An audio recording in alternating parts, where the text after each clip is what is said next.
Ayer se suponía que era el último día del alto el fuego de 2 semanas acordado entre Estados Unidos e Irán. El Air Force 2 estaba listo en la pista de la base conjunta Andrews para llevar al vicepresidente de los Estados Unidos a Pakistán para una siguiente ronda de conversaciones con Teherán. El plan era lograr un entendimiento marco antes de que terminara el alto el fuego. Si eso no pasaba, Donald Trump decía que estaban listos para bombardear a Irán. Sin embargo, solo hubo silencio de parte del régimen. Irán no respondió a la última lista de puntos generales enviada por Estados Unidos, mientras el reloj avanzaba. A horas de que expirara el plazo, Trump se reunió con su equipo en la Casa Blanca y decidió extender el alto el fuego. A través de su red social dijo que Irán está seriamente fracturado y que esperarían hasta que ellos entregaran una propuesta y se concluyan las discusiones. Con esto, parece que Trump busca una salida diplomática a la guerra y se muestra reacio a reactivar un conflicto que desde un comienzo ha sido impopular en Estados Unidos. Pero los funcionarios iraníes no parecieron inmutarse. De hecho, hoy el cuerpo de la Guardia Revolucionaria Islámica dijo haber incautado 2 embarcaciones en el estrecho de Hormuz. Dicen que no negociarán hasta que Estados Unidos levante el bloqueo a los puertos iraníes. E incluso el régimen exhibió lo que afirmó ser un misil balístico durante una manifestación en Teherán. En paralelo, ayer comenzaron a exponer los candidatos a la Secretaría General de las Naciones Unidas, entre ellos la expresidenta de nuestro país, Michelle Bachelet. Un organismo que, si bien sigue siendo importante, ha recibido duras críticas por, entre otras cosas, no detener las guerras. Es cuestionado por su incapacidad para imponer el derecho internacional y proteger a los civiles. De hecho, el mismo Consejo de Seguridad, donde 5 países tienen derecho a veto, no ha logrado ponerse de acuerdo para exigir el cese de las hostilidades en esta guerra en Medio Oriente. Ayer, uno de los candidatos, Rafael Grossi, dijo: ningún continente está exento del regreso de la guerra. Eso explica que muchos se pregunten, ¿dónde está la ONU? Aquí comienza Conexión Global Prime.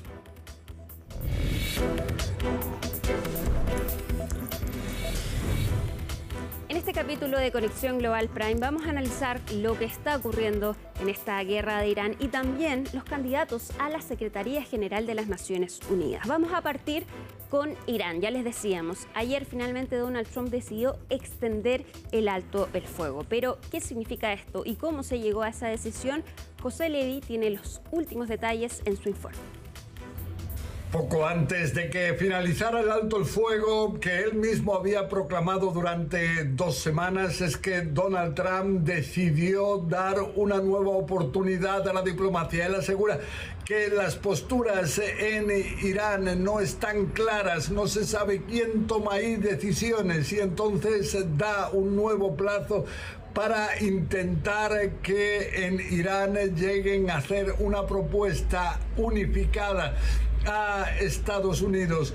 Esto cuando vemos que esta reacción ha llevado a que en Irán rechacen esta posibilidad y aseguran que quien ha sido derrotado no puede imponer sus propias condiciones.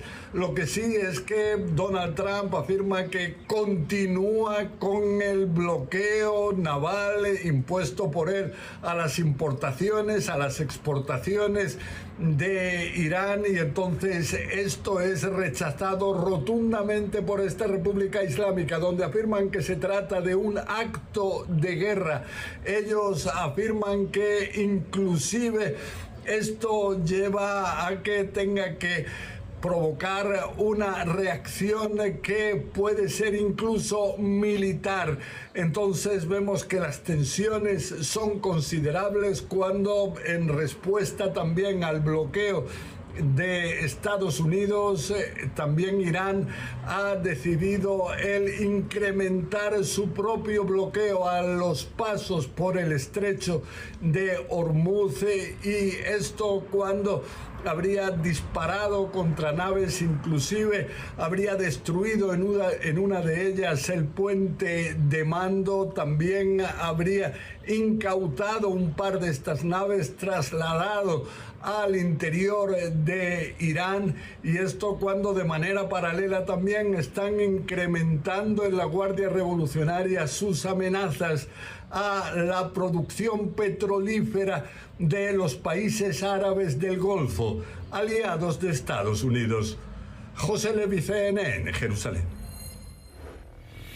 Ya vamos a comenzar de lleno entonces con el análisis de lo que está ocurriendo en esta guerra que comienza Estados Unidos e Israel en contra de Irán. Y por supuesto ya está con nosotros Raúl Sor para analizar todos los detalles. Raúl, ¿cómo estás? Muy buenas noches. Hola, Alicia. Sí, bueno, seguimos pendientes de una situación que a veces pinta a una resolución, especialmente el presidente Trump ha generado cierto optimismo. Esto ya faltan algunos detalles y de pronto salen informaciones totalmente contradictorias, y no solamente informaciones, sino que el cerco naval que ha puesto Estados Unidos, se incautaron un carguero iraní y a su vez Irán respondió atacando a 3 buques que navegaban en el Golfo Pérsico, y 2 de ellos los incautó, de manera que el conflicto sigue absolutamente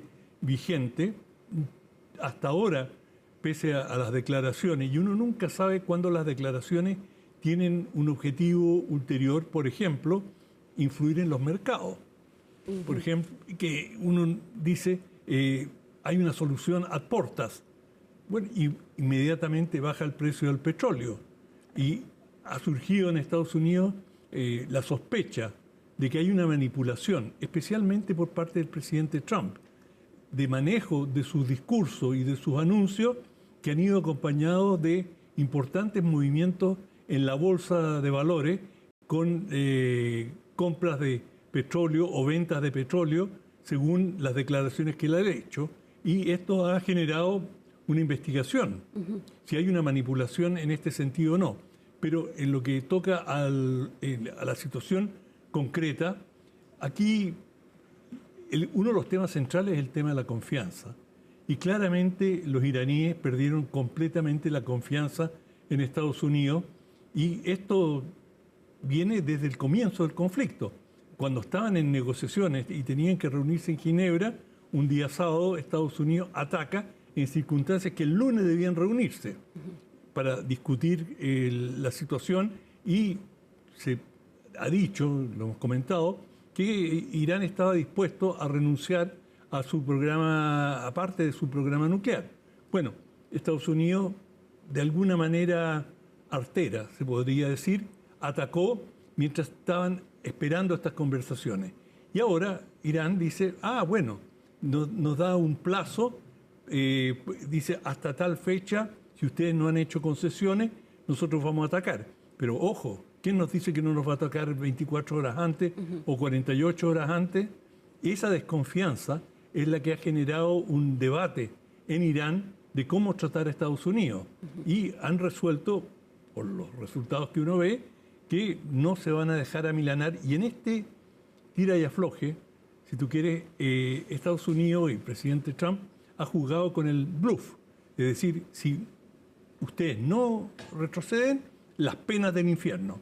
Bueno, en esta ocasión, como se dice en póker, le vieron el bluff. Es decir, le dijeron, ya, bueno, no vamos a retirarnos, y proceda si quiere hacerlo.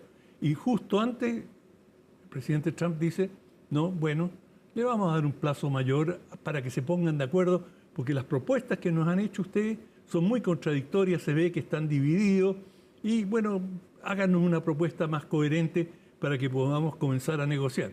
Pero el hecho concreto es que, de alguna manera, Estados Unidos fue el que no cumplió con la amenaza. Y cuando tú dejas de cumplir con las amenazas, bueno, comienza a perder fuerza tu palabra. Es decir, ¿está en un mejor momento entonces Irán, en un mejor pie actualmente?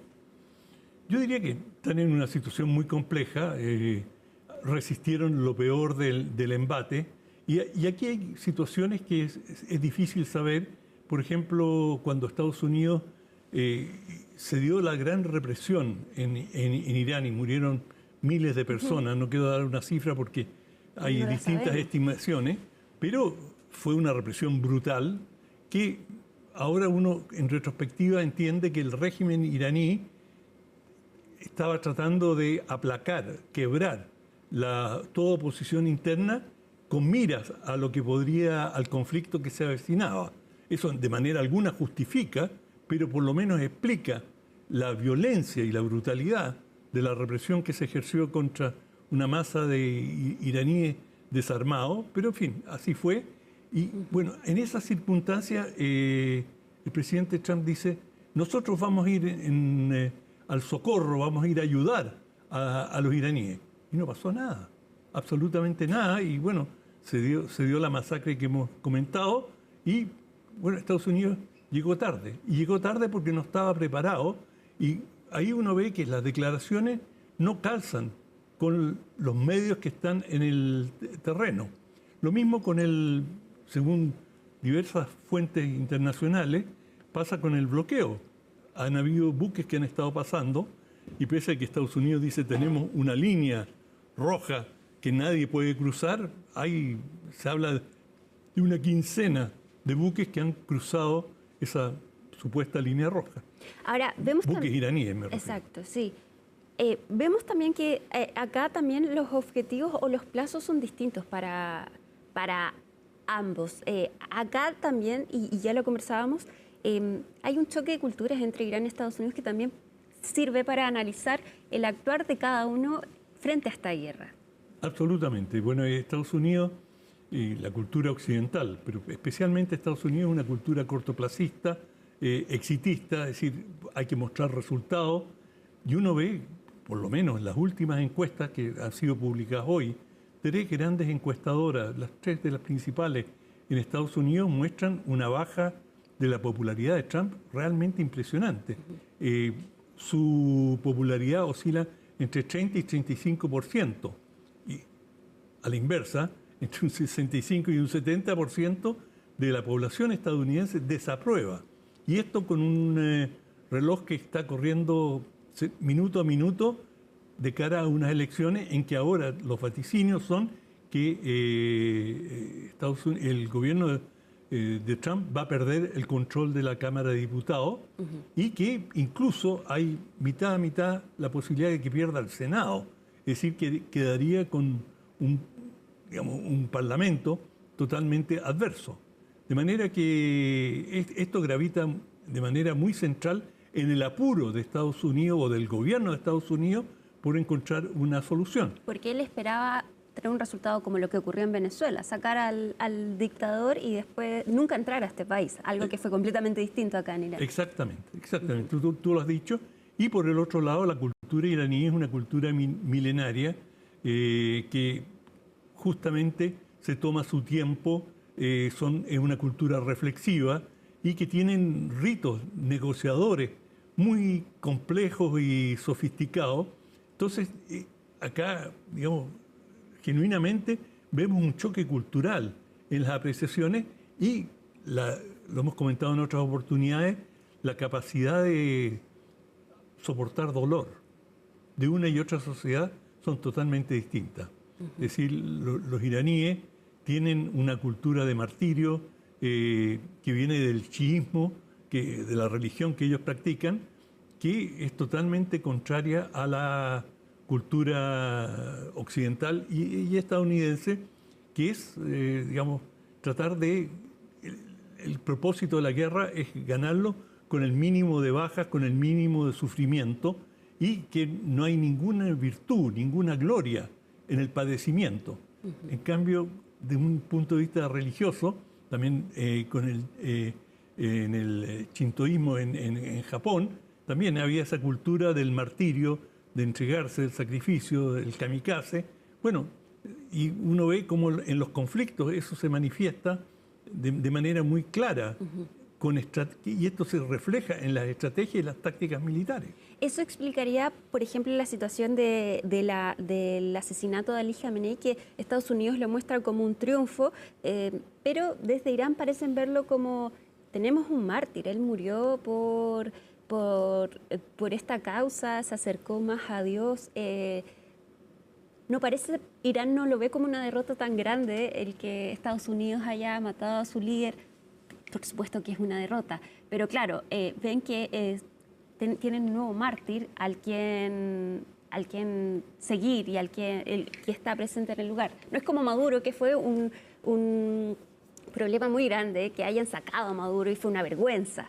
Acá no se vio tan así. No, y quizás una de las fuentes de la desconfianza profunda de la que hablaba es que el ayatolá en ese momento, junto a sus máximos jefes militares y políticos, se reunieron en un lugar relativamente público, no público así, pero en un lugar vulnerable, con la confianza de que estaban en negociaciones con Estados Unidos. Entonces, este sentimiento de traición, de una política artera por parte de Estados Unidos, que te dice, bueno, vamos a discutir, y en el momento que te estás preparando para la discusión, te ataca, que fue exactamente lo que ocurrió, y por eso pudieron, en parte, conseguir a todo el liderazgo, o parte importante del liderazgo iraní, y eliminarlo. Bueno, eso ha quedado como una llaga muy profunda en la memoria colectiva iraní. Es decir, esto viene a reforzar décadas de propaganda del régimen iraní sobre el gran Satán, como ellos denominan a Estados Unidos. Por lo tanto, aquí hay, digamos, lo que tú señalabas, las diferencias culturales son abismales. Y cuando por ejemplo, el presidente Trump dice, bueno, nos reunimos la próxima semana, Irán dice, bueno, vamos a verlo, y no entrega respuesta. Bueno, es finalmente Estados Unidos el que se tiene que bajar del caballo, por así decirlo, decir, bueno, voy a esperar hasta que ustedes se pongan de acuerdo. Es decir, de alguna manera Irán está imponiendo su ritmo, y esto, aunque no trasciende necesariamente en el plano militar, del punto de vista de la moral de combate, los iraníes lo están viendo como un triunfo, y no solamente los iraníes, es decir, todo el Medio Oriente y el resto del mundo. Estamos pendientes de qué es lo que pasa allí, es decir, ya vemos las consecuencias enormes que está teniendo en los viajes internacionales, la falta de jet fuel, es decir, de combustible para los aviones, es decir, esto está provocando cambios enormes, la inflación está aumentando, es decir, esto está teniendo consecuencias ya, es decir, no estamos pronosticando, muy serias en todo el mundo y también en Estados Unidos, donde está aumentando la inflación y, como decíamos al comienzo, tiene repercusiones políticas directas, y yo creo que Trump sacó la cuenta y cuando decide prorrogar el plazo, no lo hace como un acto humanitario o generoso, simplemente está preocupado por la creciente pérdida de popularidad en el país. Uno de los, el argumento que usa Donald Trump es que Irán está fragmentado y se apunta que, claro, como no hay una claridad entre si efectivamente el líder, el nuevo ayatolá está presente, al parecer no se están comunicando con sus superiores, entonces habría indecisión por parte de Irán. ¿Ese es un argumento que podría explicar lo que está sucediendo, o es más bien un argumento que Donald Trump usa a su favor para explicar por qué le extiende este alto al fuego?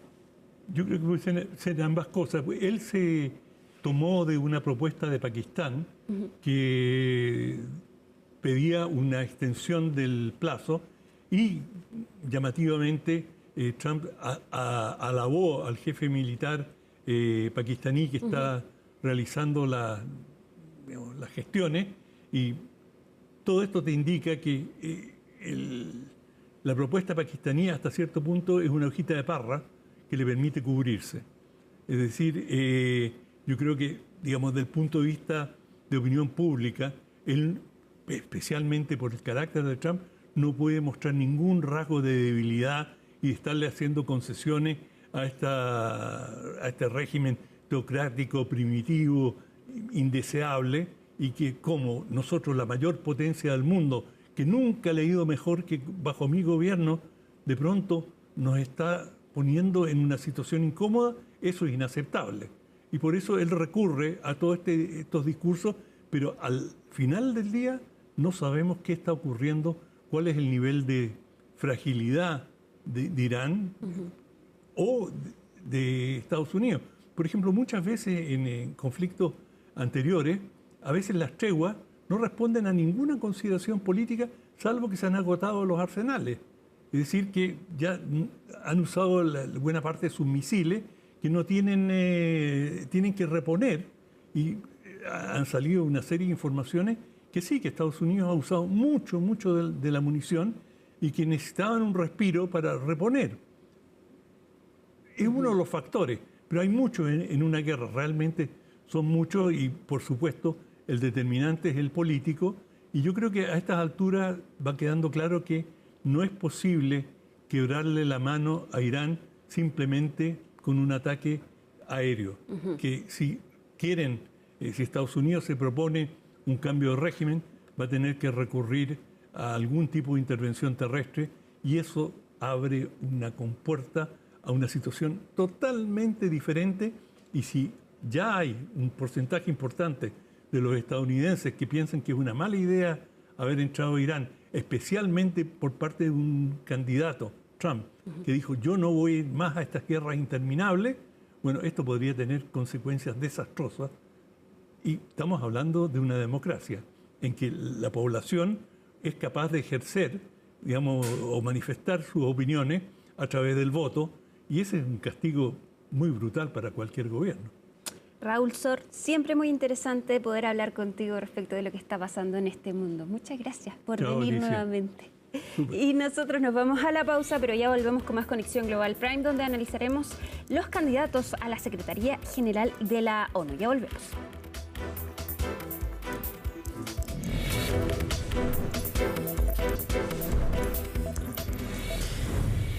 Estamos de regreso en Conexión Global y ya les decíamos, en este bloque queremos analizar las candidaturas a la Secretaría General de la ONU. Los 4 candidatos que hay hasta ahora ya presentaron su visión ante la Asamblea General de la ONU. ¿Quiénes son? No hay que olvidar que está Michelle Bachelet. ¿Quiénes son y qué expusieron? Lo vemos en el informe de Laura Soto. I believe it is my obligation to seek to answer your questions and listen to you today. But before doing so, allow me to share with you my key message, the urgent need for hope. And with profound commitment, I now bring the experience of my country, not unlike that of others, to this organization to lead with hope once again. Esa es la visión de futuro que la expresidenta Michelle Bachelet presentó este martes ante las Naciones Unidas, con el objetivo de defender su candidatura a la Secretaría General del organismo. De los 4 aspirantes al cargo hasta ahora, ella fue la primera en enfrentar el escrutinio de los Estados miembros y la sociedad civil, que participaron de un diálogo interactivo para conocer sus propuestas. I stand before you to reclaim the urgent need for dialogue, because deliberation and multilateral cooperation have been the operative platform upon which this organization was built, and they remain the bridge to our future. La exmandataria recordó a su padre asesinado en dictadura, expuso su trayectoria política y diplomática y citó a Nelson Mandela y Violeta Parra antes de cerrar su discurso de apertura y dar paso a la ronda de preguntas que se extendió por casi 3 horas. En medio del estallido de distintas guerras alrededor del mundo en los últimos años, Bachelet destacó el rol que debe tener el secretario general de la ONU para prevenir estos conflictos y, de no ser así, estar presente en ellos. Even physically present in the field, in the places where we need solutions to problems and where there are resolutions of the General Assembly, in terms of being sure that and making sure that they are implemented. También destacó la necesidad de evaluar una reforma al Consejo de Seguridad que permita mayor representación regional. Actualmente está compuesto por 15 miembros, 5 de ellos permanentes: Estados Unidos, China, Rusia, Francia y Reino Unido. Basta el voto en contra de uno de esos países para vetar resoluciones clave, como lo ha hecho Washington con las relativas a la guerra en Gaza y Moscú con las de la guerra en Ucrania. The Secretary General can try to do his best to produce what I would say political viability for certain changes and for certain reforms. The world needs a Security Council that can solve the problems that are on its competence, and right now it doesn't seem so. So we need to ensure that that happens. Al finalizar el diálogo interactivo, la expresidenta chilena respondió las preguntas de la prensa, entre ellas una relativa al eventual impacto que podría tener en su candidatura el retiro del apoyo del Estado chileno. No impacta para nada, primero porque las razones de quitarme el apoyo son razones políticas, ¿no? Aunque la explicación que se da es otra que claramente no coincide, porque dice que son demasiados candidatos y somos 4 nomás. Al margen de eso, cada gobierno tiene el derecho de tomar decisiones. Tiene el derecho de nominar a alguien y tiene el derecho de retirar la nominación. Ella está desplegada con el apoyo de 2 naciones. La mirada que al menos le planteé de parte de nuestro gobierno es que la ONU requería una manera distinta de abordar los problemas que siguen afectando a distintos países. Horas después, a las 3 de la tarde, fue el turno del actual director del Organismo Internacional de Energía Atómica de presentar sus argumentos. El argentino Rafael Grossi puso foco en el pragmatismo y destacó la importancia de esta elección en particular en medio de las crecientes dudas sobre la eficiencia de la institución en la resolución de conflictos. There is no continent which has not known the return of war. And this explains why many, and I agree with that, say, where is the UN when it comes to peace and security? Al igual que la expresidenta Bachelet, Grossi pone énfasis en la necesidad de que la ONU esté presente en todos los frentes, resolviendo los problemas en terreno.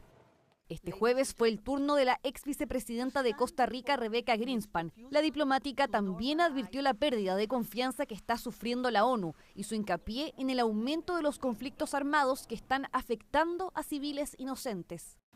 And across every region, I was asked the same question.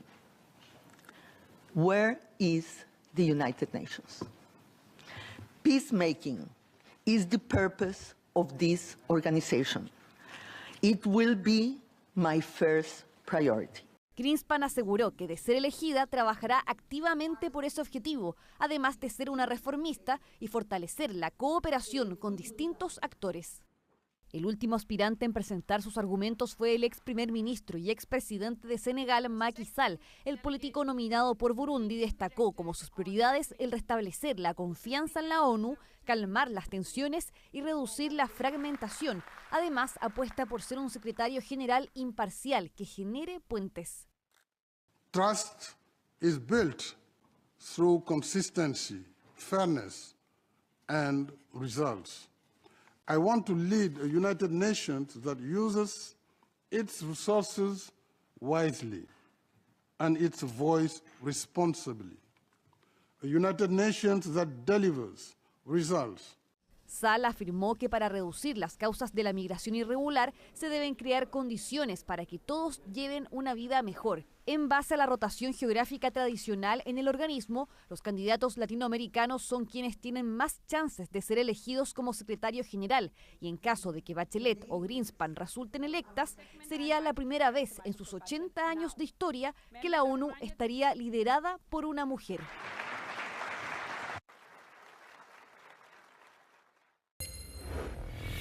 Bueno, ya lo veíamos en el informe de nuestra compañera Laura Soto. Los 4 candidatos ya expusieron ante la Asamblea General de las Naciones Unidas. Pero ¿quiénes son? ¿Cuál es su currículum? Isel Guerra nos acompaña entonces para explicarnos todos los detalles. Isel, ¿cómo estás? ¿Cómo estás, Alicia? Es el momento de hacer una especie de revisión de perfil, ¿no? De las 4 figuras que están optando a liderar Naciones Unidas a contar del próximo 1 de enero del 2027. Y claro, con una predominancia latinoamericana. Y lo vamos a ver precisamente partiendo de esta revisión de estos nombres con Michelle Bachelet, ¿no? La opción, la figura nominada o presentada más bien por México y por Brasil, con en algún momento también nuestro país, aunque ya sabemos precisamente cómo es que el gobierno finalmente le termina retirando allí su apoyo. Médica cirujana, especializada en pediatría y salud pública, ¿no? De la Universidad de Chile, con estudios en la Academia Nacional de Asuntos Políticos y Estratégicos, ANEPE,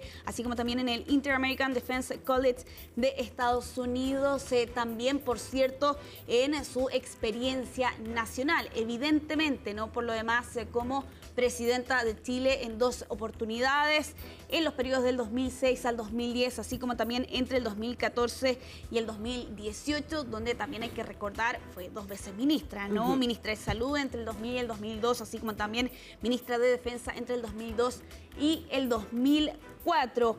Respecto, por cierto, ya lo ven ustedes ahí en pantalla, su liderazgo internacional, vicepresidenta del Club de Madrid, eso es del 2023 hasta este momento, y aquí con 2 de las figuras principales que sustentan también, por cierto, su candidatura a las Naciones Unidas y su relación, por cierto, con instancias internacionales, ¿no? Ex alta comisionada de las Naciones Unidas para los Derechos Humanos entre el 2018 y el 2022, con uno de los momentos más álgidos, por lo demás, que tuvo precisamente durante su periodo, precisamente al mando de como alta comisionada para los derechos humanos, y fue su visita, su viaje a China, ¿no? Donde visitó las minorías uigures, ¿no? En este país, y lo que planteaban, por cierto, también un informe que hacía cuenta, por lo demás, de su revisión y de su viaje a esa instancia que plantean algunos puede ser allí quizás una piedra de tope, por cierto, en las aspiraciones de Michelle Bachelet, teniendo en cuenta que China tiene, ¿no?, uno de los asientos en el Consejo de Seguridad como miembro permanente, ¿no?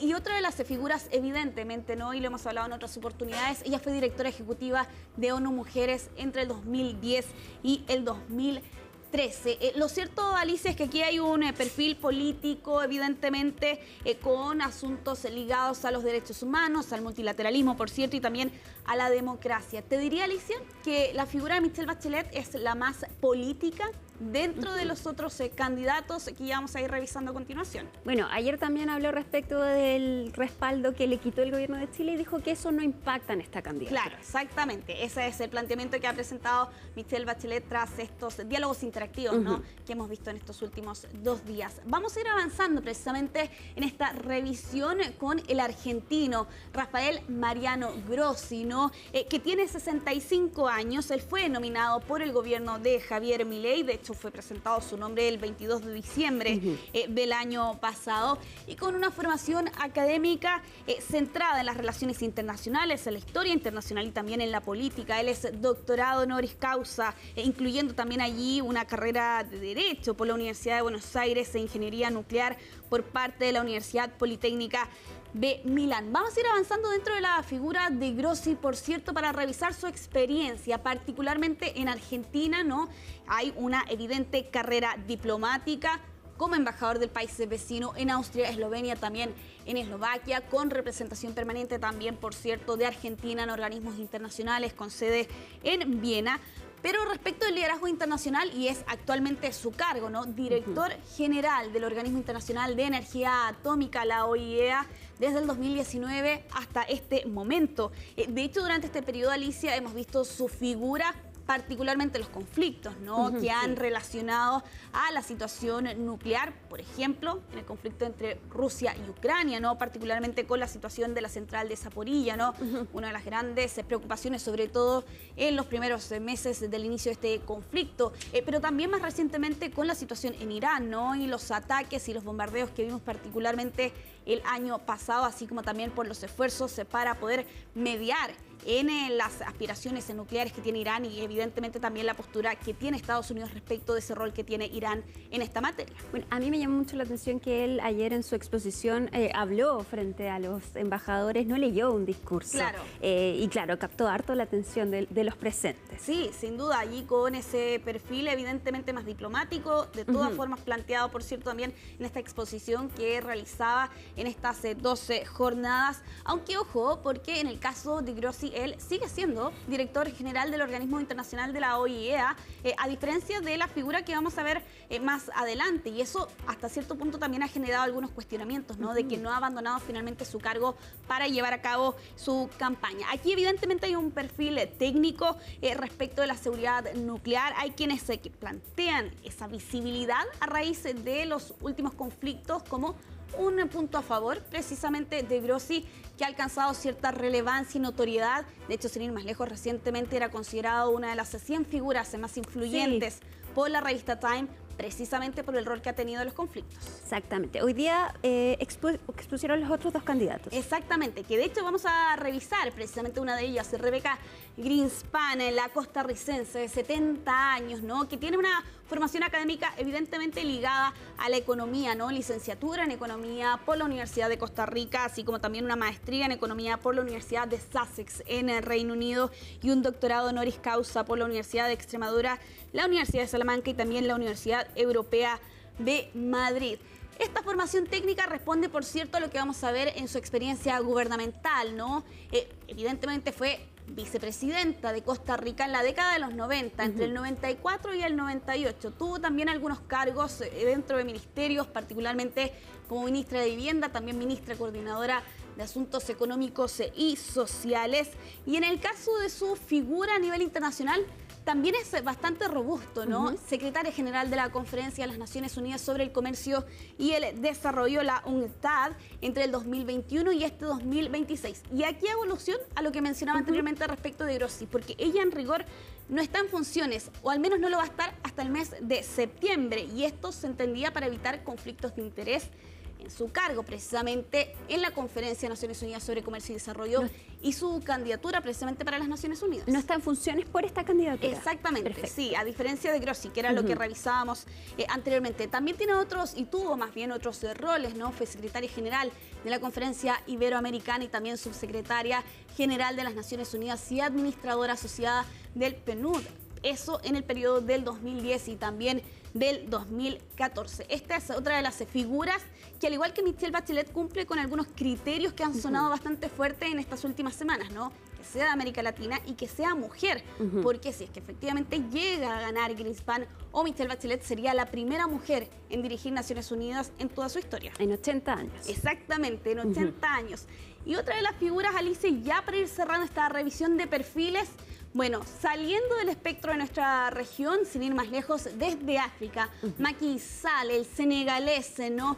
Que tiene actualmente 64 años, que fue, ojo, nombrado no por su país, sino que por Burundi. Él es un ingeniero geólogo, o en rigor su cargo es un geofísico del Instituto de Ciencias de la Tierra de una universidad allá en Dakar. En su experiencia gubernamental, bueno, fue presidente de Senegal en 12 periodos entre 2012 y 2024. Por 12 años se lideró este país, pero también tuvo otras experiencias, ¿no? Presidente de la Asamblea Nacional entre el 2007 y el 2008 y primer ministro de este país entre el 2004 y el 2007. En el caso, por cierto, de su experiencia internacional, y vamos a ir avanzando en esta gráfica para revisar también otro de sus antecedentes. Bueno, él presidió la Unión Africana, también fue presidente del Centro Mundial para la Adaptación al Cambio Climático y presidente del Comité de Orientación del NEPAD más bien, entre el 2013 y el 2019. Lo cierto es que te diría, Alicia, que es la figura con menos renombre hasta cierto punto, al menos de este lado del planeta. En África, por lo demás, es una figura bastante sólida, pero al parecer no genera y no concita tanta unidad su figura, pese a ser de ese continente. Bueno, él y Bachelet, los únicos dos exmandatarios. Exactamente, sí. Ambos exmandatarios, ambas figuras que están optando, por cierto, para liderar Naciones Unidas a contar del próximo año. Bueno, queda harto tiempo para conocer quién va a asumir la Secretaría General de la ONU. Muchísimas gracias, Isel. Que esté muy bien, Alicia. Nos vemos. Nos vemos. Y nosotros vamos a continuar entonces con el análisis respecto de la Secretaría General de la ONU, de los candidatos y también respecto de este organismo. Y tenemos el privilegio de conversar a esta hora con Susana Malcorra. Ella fue ex ministra de Relaciones Exteriores de Argentina, también fue ex jefa de gabinete de Ban Ki-moon y además ella también fue candidata a la Secretaría General de la ONU. Susana, muchísimas gracias por estar con nosotros y por esperarnos y darnos este tiempo para conversar en CNN Chile. ¿Cómo estás? Buenas noches. Buenas noches, muchas gracias por invitarme, es un placer. Susana, me gustaría partir hablando un poco de lo que fue la experiencia de ser candidata a la Secretaría General de la ONU. Fue hace ya 10 años, pero también en ese entonces se hablaba de que debía ser una mujer, había varias candidatas, pero finalmente sale elegido Antonio Guterres. ¿Cómo fue esa experiencia? Bueno, la experiencia es enormemente rica y enriquecedora. Para empezar, es un honor ser considerada como candidata para ser secretaria general. Eso ya de por sí representa una enorme oportunidad. Como bien dijiste, fuimos 7 mujeres candidatas, eran 13 candidatos en total, 7 mujeres y 6 hombres. Y efectivamente había un run, había un ruido en el ambiente que decía, después de 70 años es el momento para una mujer. Y siendo 7 mujeres las candidatas, había perfiles para elegir, porque efectivamente había perfiles muy distintos, muy diferenciados, perfiles con más experiencia de gobierno, con más experiencia de Naciones Unidas, con experiencia en el sector privado, con una combinación de todo eso, y lamentablemente terminó siendo una vez más un hombre quien llegó a encabezar las Naciones Unidas, que yo diría esa fue mi gran frustración. Por supuesto, en lo personal uno siempre aspira a ganar, pero sabe que en una contienda de estas características se puede dar que uno no lo logre. Lo que sí fue personalmente frustrante es que ninguna de las 7 mujeres que participamos fueran consideradas como para estar a la altura de semejante responsabilidad. Susana, ¿crees que es una opción de que este escenario se vuelva a repetir? Son menos candidatos, 2 de ellas mujeres. ¿Podríamos esperar que una mujer llegue a la Secretaría General de la ONU después de 80 años o también está la posibilidad de que continúe un hombre? Bueno, en primer lugar, son por ahora 4 candidatos, ¿no es cierto?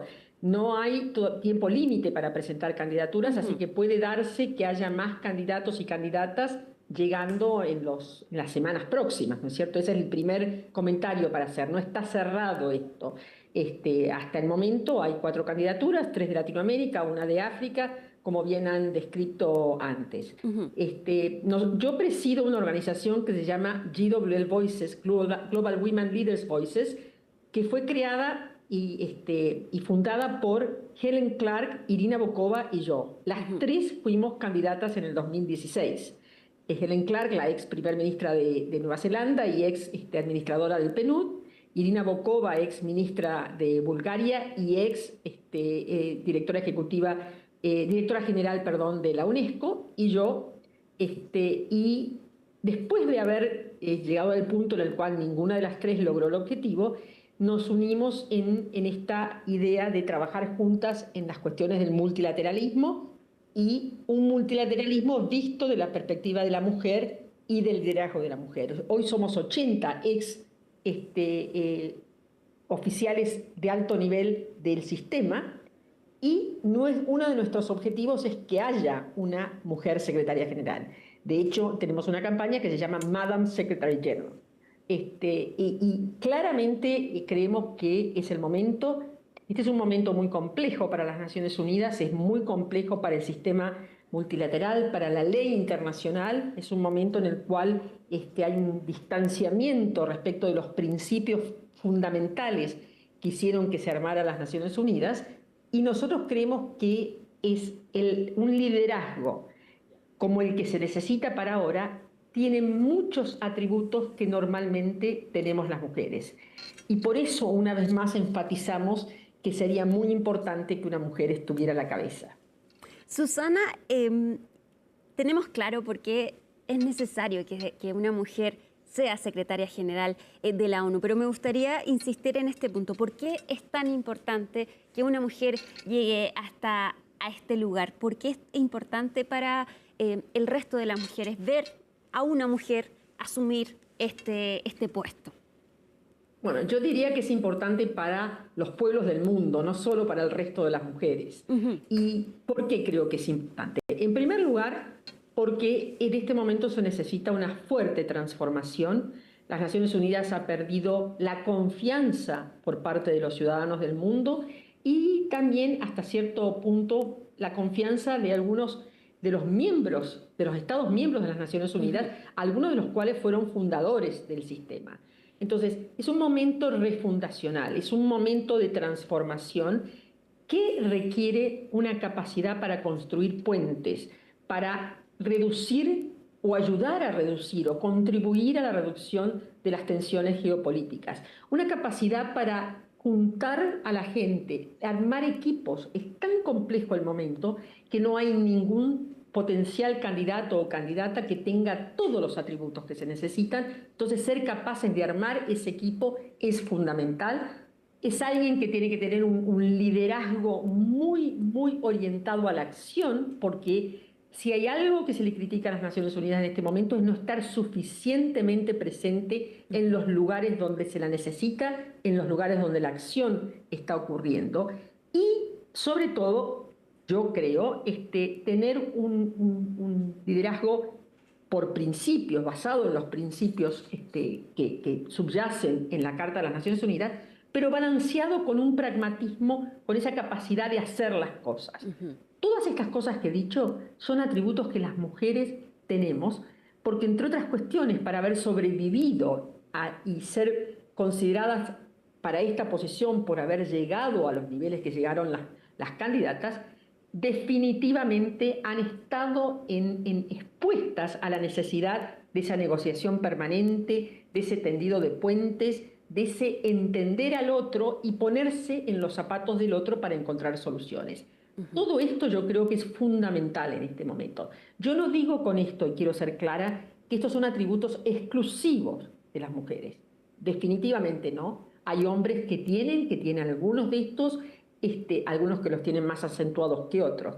Pero lo que me parece es que el simbolismo de por primera vez tener una mujer encabezando las Naciones Unidas en un momento de tanta tensión geopolítica puede en sí mismo ayudar a ver a las Naciones Unidas bajo una luz distinta y ayudar a reencontrar a los pueblos del mundo, a esas Naciones Unidas que hoy es como que ha perdido la capacidad de transmitir esperanza.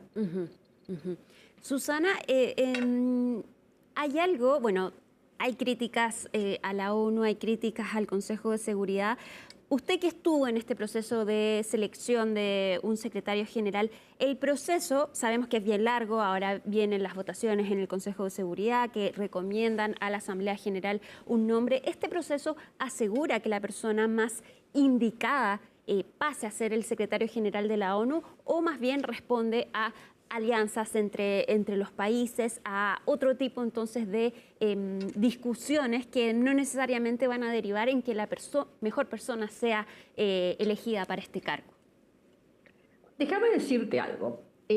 Cuando nosotros insistimos en la posibilidad concreta de que sea una mujer, escuchamos muy frecuentemente que lo importante es que la selección se haga en base a mérito. Y nuestra respuesta acá es, nosotros asumimos que siempre el mérito fue la condición absolutamente necesaria para llegar a ser secretario general. Es decir, que si hubo hasta ahora 9 procesos de selección, asumimos que siempre hubo una consideración de mérito al respecto. Ahora, también es interesante que surge este tema porque hablamos de las mujeres. Y ahí de nuevo, lo que nosotros decimos es, las mujeres siempre competimos por mérito. Porque si no estamos en capacidad de hacer, y diría yo, en capacidad de probar más allá de lo razonable, lo que somos, lo que estamos en condiciones de ser y de hacer, ni siquiera nos tienen en cuenta.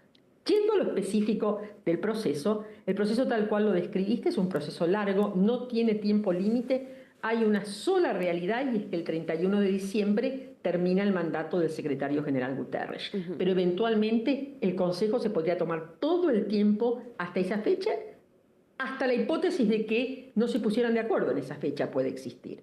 Entonces, hay un tiempo largo, no hay fechas previstas para ninguno de los hitos que involucran, por ejemplo, el hito del inicio de las deliberaciones en el Consejo de Seguridad en sí mismo. Esto no se sabe cuándo empezará, normalmente es el mes de julio, pero no está escrito que así sea. Lo que sí es cierto, y es la vivencia que tuve yo y tuvimos mis colegas en el año 2016, es que hubo un proceso bastante más abierto y transparente que en el pasado. Tuvimos ocasión de hablar con los Estados miembros, los mismos diálogos a los que hacían referencia un poco más temprano, los tuvimos nosotros, tuvimos una interacción muy directa con la sociedad civil, hubo un debate entre los candidatos, es decir, que hubo una exposición que permitió que los pueblos del mundo, que son los que están detrás de la Carta de Naciones Unidas nos vieran y nos escucharan. Ahora, llegó un punto en el cual esto pasó al Consejo de Seguridad y de ahí en más, como siempre, hubo puertas cerradas. Entonces, no hubo claridad de cómo fue el proceso, no hubo claridad de cómo se llegó a la conclusión que se llegó. Y una siempre se queda con la duda si no ha habido algún tipo de sesgo en el proceso de decisión. Porque como bien sabemos, en los ambientes de poder tienden a ser muy masculinos.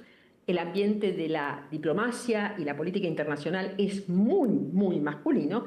Y nos ha quedado siempre esa duda. ¿Por qué nos ha quedado la duda? Porque si nosotros miramos el perfil de las 7 candidatas, prácticamente se cubren todos los requisitos. Si alguien estaba buscando un perfil que tuviera experiencia de jefe de Estado o de jefe de gobierno, como la tiene el secretario general António Guterres, que fue primer ministro de Portugal, teníamos a Helen Clark, que había sido primera ministra de Nueva Zelanda. Si alguien estaba buscando una experiencia amplia dentro del sistema, había varias de nosotras que teníamos una experiencia amplia dentro del sistema.